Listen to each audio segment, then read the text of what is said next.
Hello and welcome to Books Without Barcodes, where I review books published before 1978, which is when all products made for sale to the general public needed to have a UPC barcode on them. The particular novel I am reviewing today is a sci-fi book called The Iron Cage by Norton, and this was originally published in 1974. This particular cover is actually the original 1974 cover. This is the book club edition. It is not a true first edition. I will say that the Ace first paperback publication of this also has an absolutely gorgeous cover. It has a front and back, beautiful, full color. I feel like the paperback is a little bit better than this one, but I prefer to have hardcovers in my collection just because I like to reread books. This book is a sci-fi boys' adventure set in the world of David the Gnome. If you do not know what David the Gnome is, it is a Spanish fantasy cartoon with 26 episodes that was made in the 80s. I think it's 84 and 85. And then it was translated into English by a Canadian company, and then that was actually put on Nickelodeon, which is how I watched it.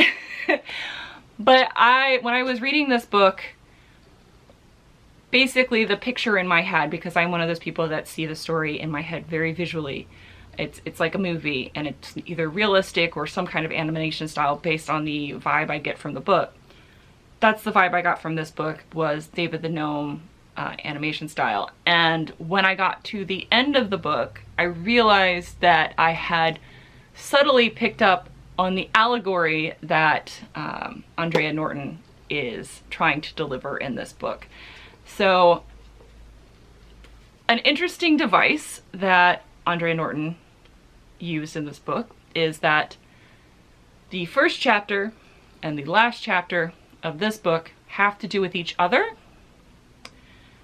but they seem so far out of place, or at least the first chapter seems so far out of place for the rest of the book that you legitimately forget about the first chapter of the book until you read the last chapter of the book.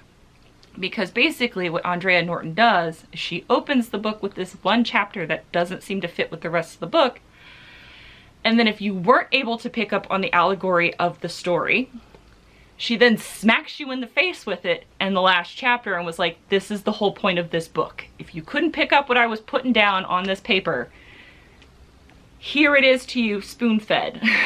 Which I was like, okay, I'm glad I figured that out already, but that is a strong hand there.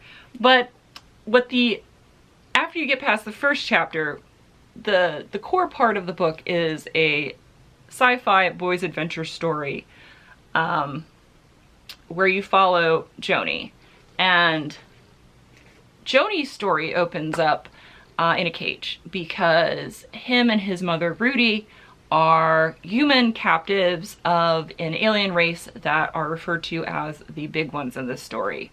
They are typical aliens where they're huge and monstrous, don't look anything anthropomorphic at all, and they're using humanity as test subjects, and they are currently at war with humanity, and humanity is not doing so well. And that's how Rudy was captured and Joni was captured. But the thing is that Rudy and Joni are different than the other human captives because they cannot be mind controlled. So the big ones use mind control to make their human test subjects pliable to do whatever they're trying to do. And when this opens up, not only are Joni and Rudy special, so again, Jodi's like little boy and Rudy is his mother, not only is special that they can't be mind controlled, but Joni actually has the ability to mind control others that don't have the same mental block that him and his mother do. And he can, to some degree, control other beings besides other humans. What ends up happening is that he was able to mind control one of the big ones enough for him and his mother to make an escape when the big one ship lands on a random planet. And so they're able to make this dramatic escape, and Rudy's is actually pregnant. The big one's mind controlled a random male, and then forced Rudy and him into the same cage together, and Rudy became pregnant. Yes, that sounds awful, and it is. And so Rudy is pregnant, and then this dashing escape that they make causes Rudy to go into labor. So she's on a planet where they have no idea where they are. They just escaped being enslaved by these grotesque alien creatures, and they've been in captivity for a long time. Rudy is giving birth, and it's raining, and it's cold because they're naked, because the big ones view them as animals. And Joni is a small child, and he's trying to comfort and save his mother, who is in the middle of labor, and he touches upon another presence. It's not human, but he's able to call this other life form to them, and that's when we are introduced to the people. And the people look kind of like giant bears. So think of Bear in the Big Blue House. That's kind of the picture I had, but in an animation style and with Blue's colors.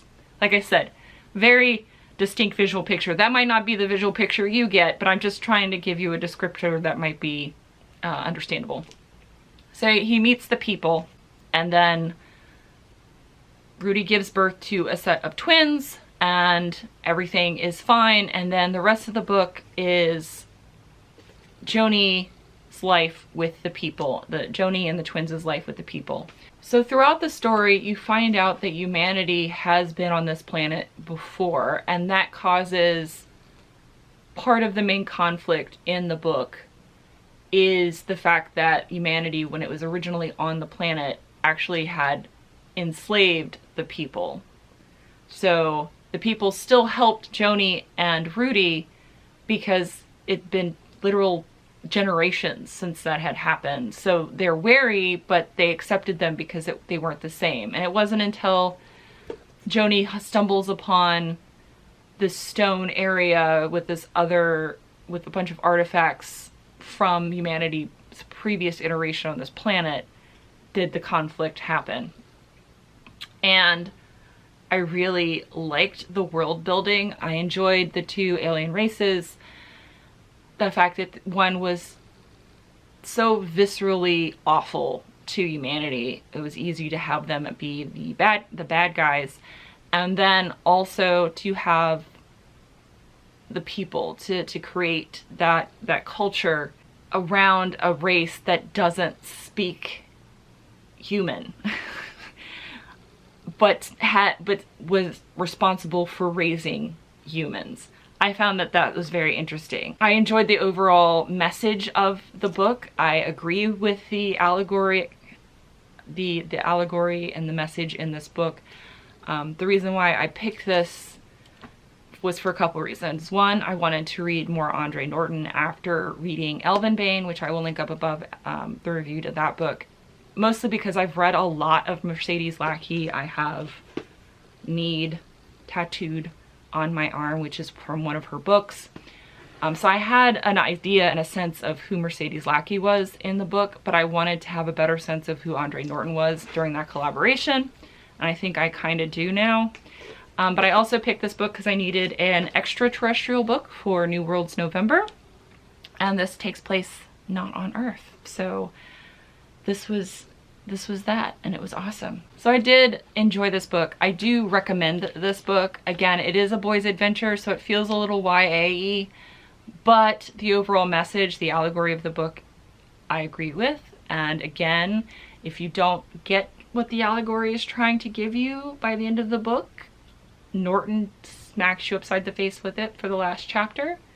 And I appreciated the last chapter as someone who loves cats. So that was great. I don't think that's a spoiler, but I do recommend it. I do think it was very good. I am really glad that I decided to read this, but I really loved it. I do recommend it. And it is a little, it is, like I said, boy's adventure, so it does feel a little YA, but the overall message is good. So Thank you guys so much for watching. I do hope some of you guys are participating in New Worlds November as well, and if you are, please let me know what your extraterrestrial choice was, and if you are enjoying this sci-fi reading challenge for November, and I will see you all next week for another video.